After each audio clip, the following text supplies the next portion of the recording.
రాజకీయ చైతన్యం తొణికిసలాడే తూర్పుగోదావరి జిల్లాలోని 7 నియోజకవర్గాల్లో ఒకటి రాజానగరం. రాజమండ్రి లోక్సభ నియోజకవర్గం పరిధిలో ఉన్న రాజానగరం టీడీపీ, జనసేన, బీజేపీ పొత్తులో జనసేనకు కేటాయించారు. కూటమి అభ్యర్థిగా బత్తుల బలరామకృష్ణ పోటీ చేస్తుండగా వైసీపీ నుంచి పేరు మోసిన రాజకీయ కుటుంబం వారసుడు సిట్టింగ్ ఎమ్మెల్యే జక్కంపూడి రాజా బరిలో ఉన్నారు. ఇద్దరు కాపు సామాజిక వర్గానికి చెందినవారు కావడంతో ఇక్కడి పోటీ రసవత్రంగా మారింది. రాజానగరం నుంచి 99 టీవీ ప్రతినిధి చిరంజీవి రెడ్డి అందిస్తున్న గ్రౌండ్ రిపోర్ట్ చూద్దాం.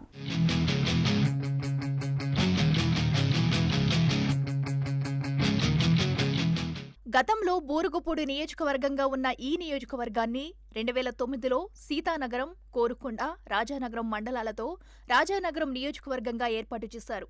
బూరుగుపూడిలో 10 సార్లు, రాజానగరంలో 2 సార్లు కమ్మ కులస్తులు గెలిచారు.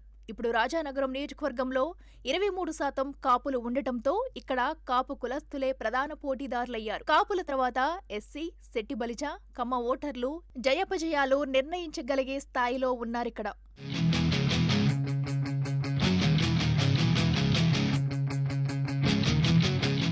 వైసీపీకి చెందిన సిట్టింగ్ ఎమ్మెల్యే జక్కంపూడి రాజా వైసీపీ అధికారంలోకి వచ్చాక కాపు కార్పొరేషన్ చైర్మన్ గా కూడా పనిచేశారు. తండ్రి జక్కంపూడి రామ్మోహన్ రావు కడియం శాసనసభ నియోజకవర్గం నుంచి 3 సార్లు ఎమ్మెల్యేగా, వైఎస్సార్ ప్రభుత్వంలో ఎక్సైజ్ మంత్రిగా కూడా కాంగ్రెస్ పార్టీలో చాలా కీలకంగా వ్యవహరించారు.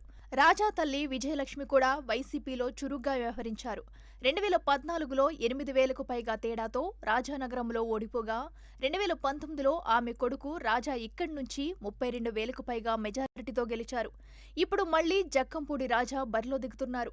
ఇప్పటికే ఆయన ప్రచారం సాగిస్తూ నియోజకవర్గం అంతటా కలియతిరుగుతున్నారు. గత ఎన్నికల్లో టీడీపీ, జనసేన ఉమ్మడిగా సాధించిన ఓట్లు కూడా తన ఓట్ల కంటే తక్కువ కావడంతో ఇప్పుడు పొత్తు ఉన్న ఆయన గెలుపు పట్ల ధీమాతో ఉన్నారు.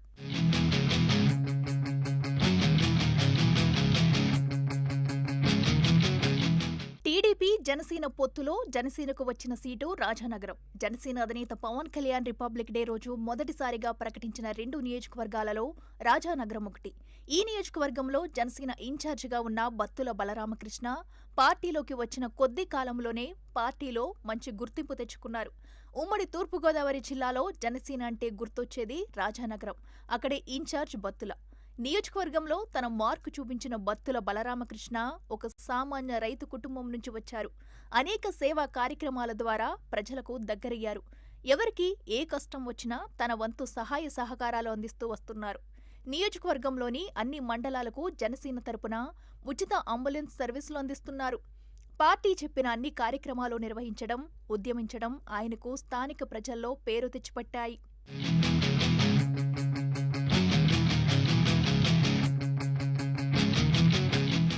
జనసేన, టీడీపీ, బీజేపీ ఉమ్మడి అభ్యర్థిగా బరిలో ఉన్న బత్తుల బలరామకృష్ణ ఇప్పటికే నియోజకవర్గం అంతా చుట్టేశారు.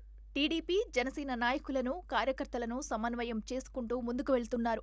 అంతర్గత సర్వేలు కూడా అనుకూలంగా ఉండటంతో ప్రచారంలో మరింత దూకుడు పెంచారు. గోదావరికి సమీపంలోనే ఉన్న త్రాగునీటి సమస్య ఉండటం, రోడ్లు సరిగా లేకపోవటం, నిరుద్యోగ సమస్య, దళిత వాడల్లో పక్కా ఇళ్లు లేకపోవడం లాంటి సమస్యల మీద కొంతకాలంగా అధికార పార్టీ మీద ఆయన చేస్తున్న పోరాటం తెలిసినవారు ఆయనకు అండగా నిలుస్తున్నారు.